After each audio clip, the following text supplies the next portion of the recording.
So it's going to be a little challenging today because I'm unmiked. But so if my voice starts going down and you can't hear me, can people kind of like, don't be shy. Just let me know. I tend to like lower my voice when speaking. But it's been some time since I last preached, and this is my first sermon as a ordained minister. But I'm feeling a little self-conscious because people have been asking me, so, do you feel any different?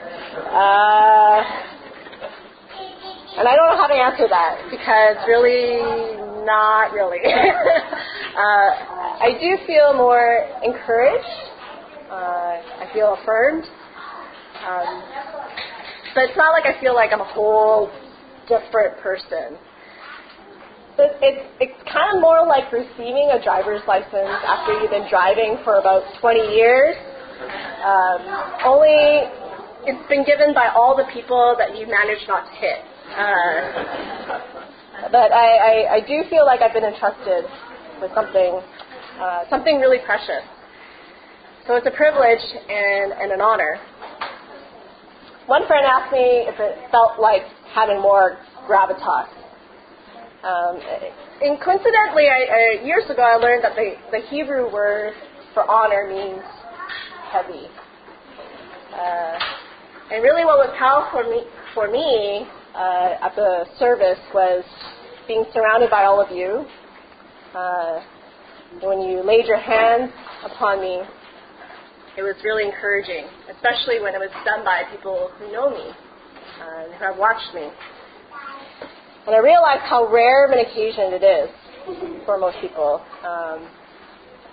You don't often see a community gather to support and to send people, to set people apart for the work of God. Actually, you don't really see that happening much anywhere in society. Nowadays, people try to set themselves apart by creating a fan base or by showcasing their talent and capabilities. Or they push others down by bullying and harassment. So popularity and dominance seems to be the ways of this world. But Christ shows a different way. He didn't want fame, nor did he need it. Neither did he need control and security through violent means. Instead, he sets people apart by calling them, by inviting them into a relationship with him. He made friends. And in the New Testament, you get to see those friendships being created, formed, stretched, sometimes breaking and sometimes restored. So we get to look at some of those friendships this morning in all its glory and its grime. And we get to consider what the implications are for mission. I'm going to ask us to pray together. Lord, help us to hear you. And I thank you for the gift of your word to us. I thank you for the gift of your Holy Spirit which teaches us and leads us into all truth. So would you guide us this morning? Help us to pay attention to what you are saying. Amen. So, in the book of Acts, we just heard, set apart for me Barnabas and Saul for the work to which I have called them. So after they had fasted and prayed, they placed their hands on them and sent them off. I've always been impressed by the friendship or the story of Barnabas and Paul, also known as Saul in Hebrew. You may already be familiar with it, but it's worth revisiting this friendship, especially on a day like today. Because foundational to all missional practices is friendship. Friendship with God, in friendship with one another. And I would say that if it weren't for the faithful friendship of Barnabas, we may not have the New Testament as we do now. And we may not have the church as it is today. So the story of Saul, or Paul. A little reminder, a refresher for some of you, and maybe you don't even know the backstory of Paul, because all we tend to focus on is his writing and teachings in the New Testament. But his was a very interesting background, because he didn't start off that way. He came from a devout Jewish family in Tarsus. He was highly educated and trained as a Pharisee by a really well-known teacher. And by his own admission, he persecuted the followers of the Way. So all the early believers of Jesus were known as followers of the Way. And he said, he would tell how he would enter people's homes and take them off, arrest people and take them off to prison. And even he approved the public killing of Stephen. We don't know if he was a violent man himself, but he certainly approved of the use of violence to achieve the goals of the authorities. Recently I went to Amsterdam and I visited the Anne Frank house. How many people have read the diary of Anne Frank? Oh, not a lot of you. I encourage you to read it. Anne Frank is known and was made famous because she was a young girl, a teenager, and she wrote a journal describing her life as a hidden Jew during the Nazi occupation of the Netherlands. The Frank family, so her father, mother, and sister, along with another family and a single man, all hid. They went into hiding in Amsterdam, and they hid for nearly 3 years. Her journal, what became famous, chronicled their daily life. Some of it was pretty mundane, but she also chronicled all their fighting, the bickering, her own perception of life there. And she also chronicled the fear of being discovered. 4 burglaries happened in the time that they stayed there. And all that was protecting them, really, or kept keeping them from being discovered, was a bookcase. And behind this bookcase was a door that went into their secret apartment. So in the day, they had to be quiet as mice, for fears of the workers hearing them. And so when these burglaries happened, it would trigger hours of terror for for all the people living there, and it would give Anne nightmares. And they would easily stay quiet for nearly 24 hours. Well, Saul was, as he was known in Hebrew, was one of those in authority whose job was to find hidden Jesus followers and take them away. He induced fear and terror on purpose in order to dismantle the church. And I think if you were a Jesus follower in those times, seeing him on the street would have evoked terror for you. Because if he saw you and knew who you were or what you were, it meant that your life was over.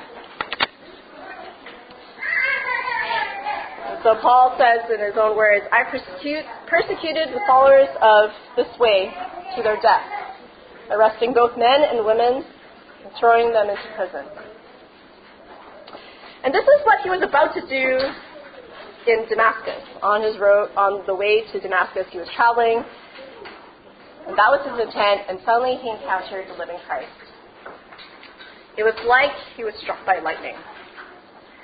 His dramatic conversion is recorded in Acts 9 and is retold in his testimony in Acts 22. We then learn that Paul receives help from a man named Ananias and other disciples. He was immediately baptized, and he begins proclaiming Jesus as the Son of God. But at some point in Damascus, he discovers a plot to kill him, and so he escapes. He runs to Jerusalem. And you would think he was like, all right, he's in a safe place again, but he encounters his next problem, which is distrust and fear from those he once persecuted.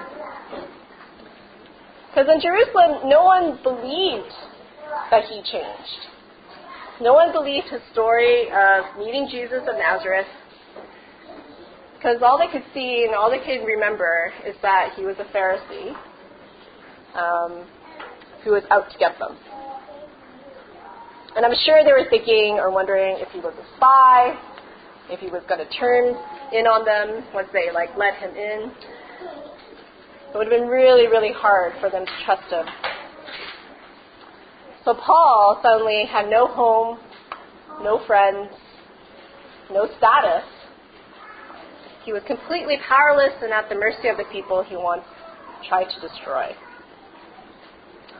And then suddenly Barnabas shows up in the story. And we're told that Barnabas took Paul and brought him, that Barnabas took Paul and brought him to the apostles. And Barnabas also spoke on behalf of Paul. And because of Barnabas' advocacy, Paul was accepted amongst the disciples. Because of Barnabas' friendship, Paul was recognized as a disciple of Christ. Paul, therefore, was received into the community of believers. In the book of Job, a man who had lost everything he ever cherished cries out, "My intercessor is my friend. As my eyes pour out tears to God, on behalf of a man he pleads with God, as one pleads for a friend." And so this is Barnabas. He became the intercessor for Paul when Paul couldn't speak for himself. I don't know if you ever had someone who came to your defense. I don't know if you ever had someone who stood up for you when no one believed your story. But it is powerful if you ever experienced it. The presence of an intercessor, someone who goes on your behalf, is a huge relief and comfort to those in suffering. They may not solve the situation, but the act and power of just being believed is an incredible comfort. And so you kind of have to wonder, though, why? Why did Barnabas extend friendship to Paul? Because Barnabas risked his own reputation. And really, how well did he know Paul? And I think for Barnabas, my guess is that the key is his trusting character. I suppose Barnabas had reports of Paul's changed behavior from the disciples in Damascus. That would have helped. And perhaps he had spent time with Paul in Jerusalem. But the text really says quite little on the relationship. We don't know what happened. But he must have taken the time to listen to Paul. He had compassion for him. He took the time to understand him. And perhaps Barnabas listened to the Holy Spirit, who is our divine advocate. And he trusted that God can indeed do miracles. And perhaps Barnabas really believed that God is a God of forgiveness, a God of kindness and generosity, and that he would opt to do likewise. We don't know much about who Barnabas was. He's introduced in chapter 4 of Acts as Joseph, another name. And he sold a property and gave the proceeds to the disciples. So we know that he was generous and he trusted the disciples. He's also described as a man of good character. He was a teacher, an apostle, and a miracle worker. But the other disciples didn't call him by his given name, Joseph. They called him Barnabas, which means son of encouragement. And you have to think, in order to earn a name like that, you would have a certain reputation for how you treated other people. And you would also need a certain view towards others, an attitude of openness and trust. But that's all we know about Barnabas, the son of encouragement. Later in the story, Paul returns to his home city, Tarsus, and Paul is sent to Antioch to do ministry to the Greeks, or the Gentiles there. And the work was so successful that Barnabas goes to Tarsus, finds Paul, and brings him back to Antioch with him to partner with him in the work. Barnabas once again deliberately connects with Paul and brings him with him. The writer of Acts makes it clear that Barnabas was the one who acts, who takes the initiative in the friendship, much like the God who initiates a relationship with us. And this kindness, this friendship bears much fruit. The Antioch church grows under their leadership, and for a whole year they worked together and built up the church. And this is where the people, the followers of Jesus, were first called Christians. This would have been an entirely different story had Barnabas never befriended Paul. But it doesn't end there. So in chapter 9, we see Barnabas and Paul being commissioned for a journey, what we heard this morning. And the cousin of Barnabas, a fellow by the name of John, who's also called Mark, was also with them. So they were sent on a missionary journey from Antioch to the island of Cyprus. And they continue on to the mainland, going preaching and teaching through several cities in Asia Minor. When they returned to Antioch, they stayed for some time, teaching and building the church. And after some time more, Paul says, why don't we go back and revisit these churches and see how they're doing? We think, all right, this seems like a good idea. We'll have another trip. It'll be all great. Except something happened.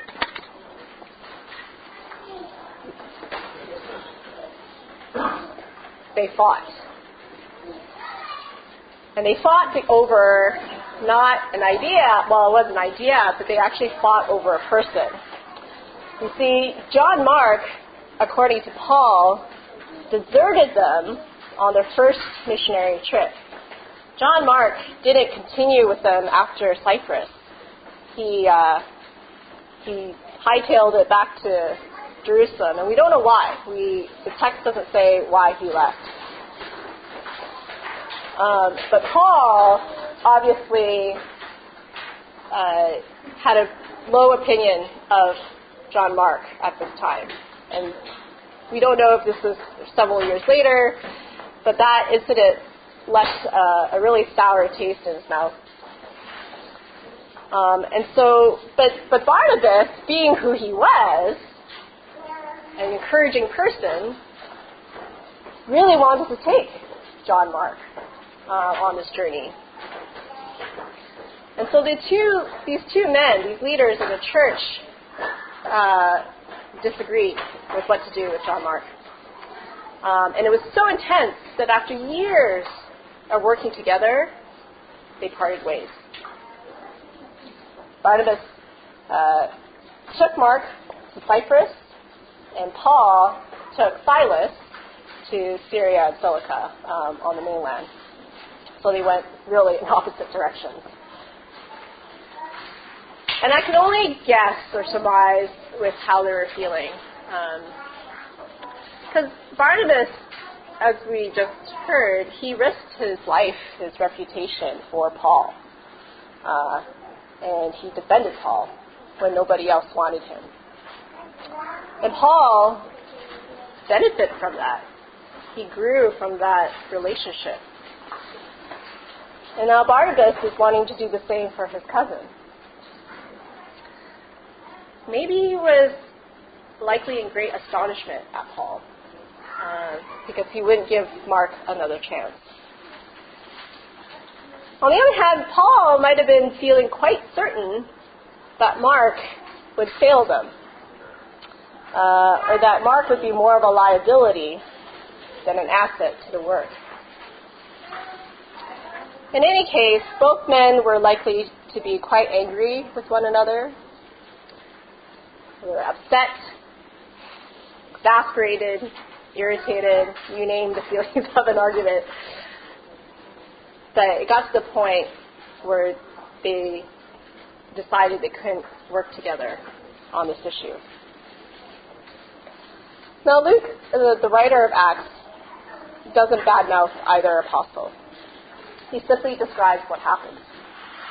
It was a really bad disagreement between two people of God, and they went on their mission.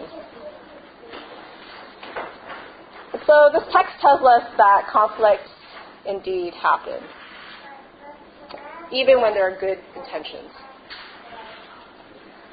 The text also tells us what didn't happen, which is there was no mediator. There was no intercessor between these two men. Barnabas was once the intercessor, but he actually became part of the conflict. So people of the same cloth can see the same situation from completely different perspectives. This is reality. We don't know what happens to Barnabas and Mark. The writer follows Paul and Silas. We know that Mark, or I guess the early church attested that Mark went on to found churches in Egypt. And Paul goes on to meet Timothy, whom we later know becomes really a prominent figure in the church. So parting of ways could lead to good outcomes. But we also have to wonder the manner of that parting. If the text doesn't say they blessed one another and say, well, we can't agree, so, you go to solve the thing, let's just leave it at that. It really does seem to suggest that they left on bad terms. We also don't know what happens to Barnabas and Paul's friendship. So there are some clues that something eventually changed, at least between Mark and Paul. And that clue is nestled in Paul's prison letter to the Colossians. We'll just go back to the notes screen. Yeah. Paul, in his letter, commends Mark as his co-worker and comfort. And this was written many, many years later, and we have no idea how Mark was reconciled to Paul. Maybe Barnabas kept, approaching Paul in hope. And Mark is also mentioned in Philemon and in 2 Timothy, where Paul describes Mark as being very useful to him. And so you look at it, or at least I look at it, and think, that's quite remarkable, the story of Barnabas, Paul, and Mark. And it does tell me that reconciliation can happen, but it can take a long time and maybe some distance. They can still happen. And the story actually was an encouragement to me as I began looking at it again. It was an encouragement to us to not give up on our friends. And so some of you might be working in places where it's really common to throw people under the bus. It's common to ditch people when they're no longer useful, and they're a hindrance to your own advancement. Or you might have a friend whose point of view is drastically different from yours. And what this story tells me that if there's a measure of goodwill, trust, forgiveness, reconciliation is always possible. And looking at Barnabas, it's taught me to choose friendship over effectiveness. Because he always looked at someone with hope. I think Barnabas was wise enough to know when a person is irredeemable. But he also was wise enough to know who to invest in. And had he not advocated for Paul before the disciples in Jerusalem, Paul may not have been recognized as a disciple at all. Had he not taken the time to listen to Paul and to know him, we may not have had nearly 50% of the New Testament as we do today. And I believe our society is coming to realize the need for real, tangible relationships to bring about transformation. Not just online debates and sensational media. Our society is in dire need of Christ-like attitudes of peacemaking, humility, forgiveness, and grace. And I just want to introduce a couple of stories. Have you heard of the story of Daryl Davis? So Daryl Davis had a TED Talk. I think it came out last year. He's a black blues musician. And so he spent a number of years playing around clubs in the South. And he had an interesting encounter with a guy who appreciated his music. And they got into conversation about the source of that music. This white man said, well, I've never heard a black man play music like this before. And Daryl was gracious, and he's like, oh, well, this is where the music came from. It's from black people. And so they got into a conversation, and that led to a friendship. And eventually he was able to convince that man, or that man admitted that he was a member of the Ku Klux Klan. And if you don't know who the Ku Klux Klan is, I suggest you do some learning of history. These people, you do not mess with these people. They used violence against people of color, and they really advocated for white supremacy. But because of that interaction, for 30 years, Daryl Davis made it his mission to befriend people from the Ku Klux Klan. And he estimates that he has managed to convince 200 Ku Klux Klan members to give up the robes. And he cites that as his way of putting a dent in racism. So that's one story. There's another story of Derek Black and Matthew Stevenson. So Derek Black is the guy with the long hair sitting there. Derek Black came from America's most prominent white nationalist families. He's the godson of David Duke, a former wizard of the Ku Klux Klan. And Derek's father was the founder of Stormfront, which is the web's first and most largest white power website. By the time he was 19, Derek was hosting his own radio show, started a white nationalist site for children, and won a local election in Florida. He was really seen as the next leader in the white power movement. This guy was smart. I should say he is smart. And he also didn't use racial slurs, nor did he advocate for violence or law-breaking. But he believed, sincerely believed, that there were biological differences between races. He believed that there were IQ discrepancies between races, and that white people were endangered of being extinct. They're endangered of disappearing. He called it a white genocide. And that was happening due to non-white immigration. So he was studying history at a top-ranking liberal arts school when he was outed for these beliefs online. And when it happened, there were thousands of responses to this post, expressing outrage and disbelief. Like, how could somebody with these beliefs be on our campus? You see, he attended there, but he hid who he was from all other people.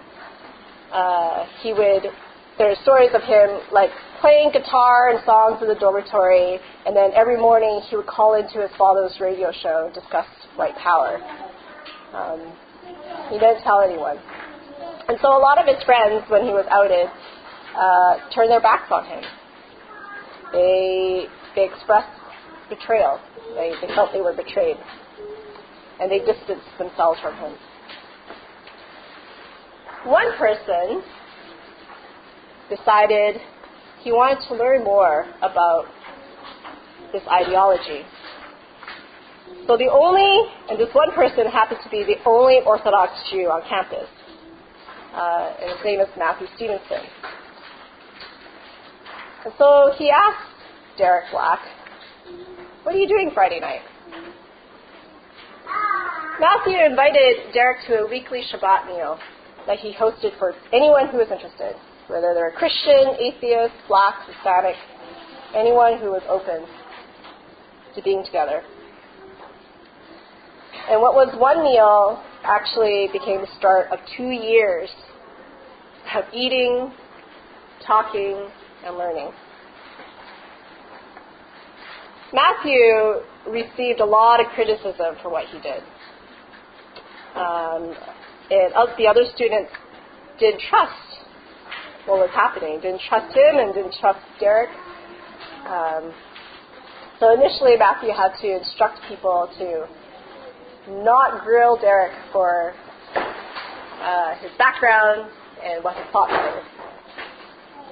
He just created a space for people to come together. Eventually those questions came, but not before the people there actually started liking one another.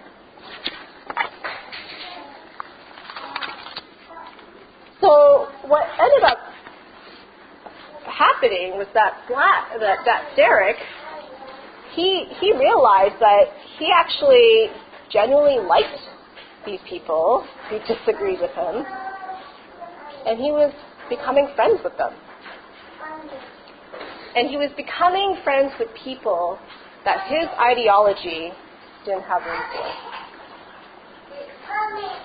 And he says that what enabled him to change was empathy.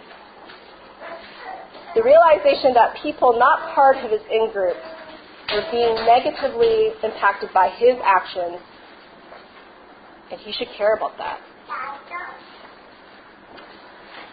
After a time and a lot of discussion, 2 years worth,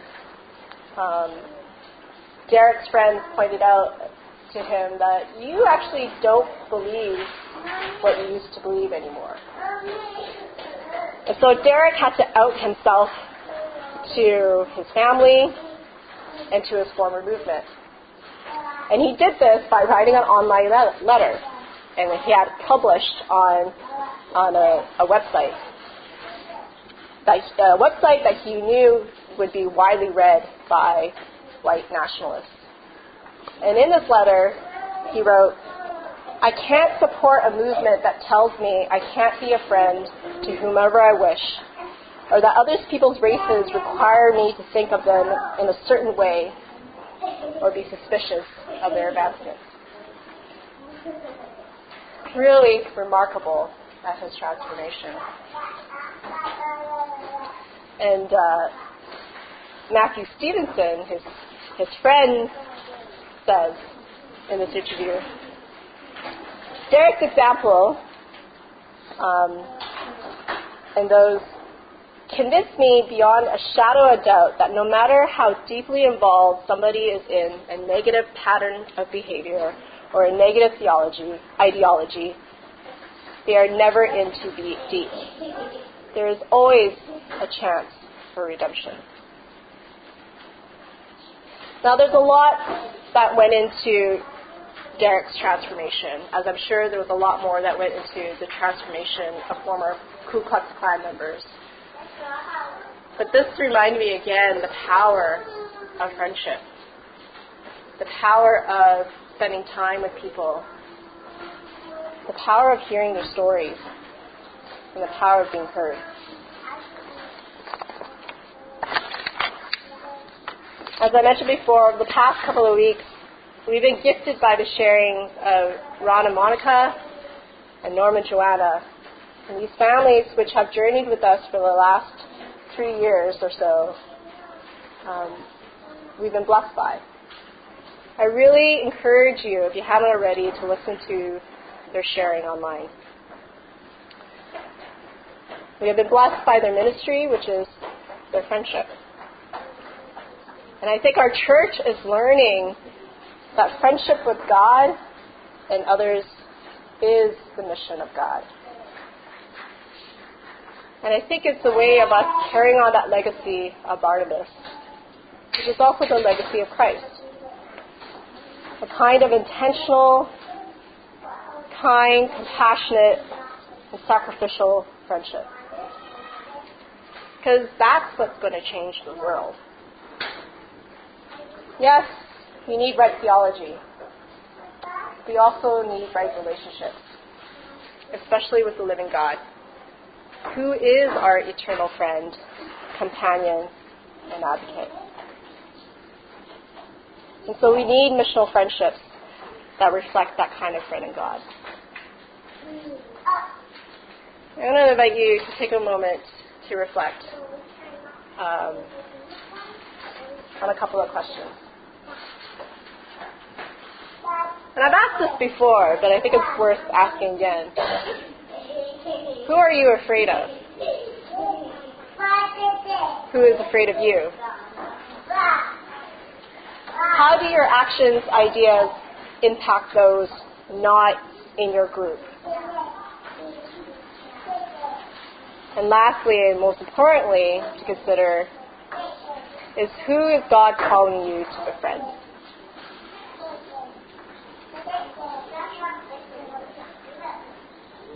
So I'm going to give us a moment for you to have a conversation with God about this.